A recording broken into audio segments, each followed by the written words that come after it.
skill is administering a metered dose inhaler. Generally, this is used for individuals that have some type of respiratory situation where they need a rapid or a fast-acting or an emergency inhaler. Generally, the number one prescribed medication for this is a medication called albuterol.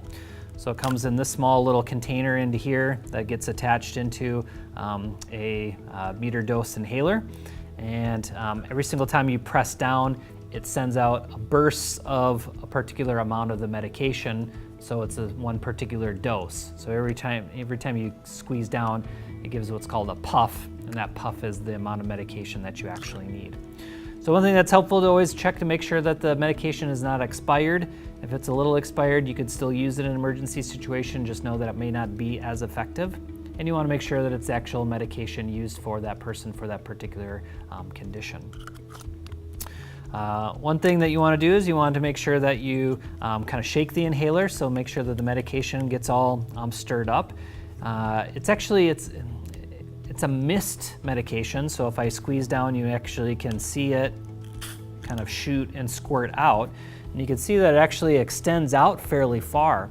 So one thing that we can actually do to make this more effective is we can attach on what's called a spacer onto the mouthpiece.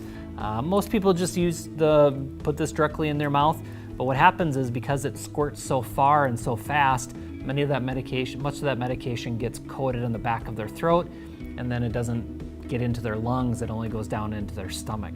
So applying the spacer allows to get in a little bit more of that medication more effectively. So once I kind of shake the medication up, I'm just going to place my mouth over the mouthpiece. I want to keep my kind of head nice and erect. And what I'm going to do is as soon as I take a deep breath in, I'm going to press down, and that medication is going to go down into my stomach or into my lungs.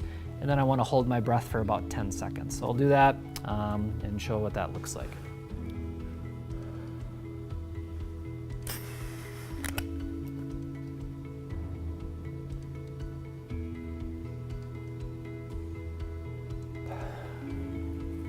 Once you're done, it may not necessarily be a bad idea to rinse out your mouth with some water, just again to make sure any medication doesn't kind of get into your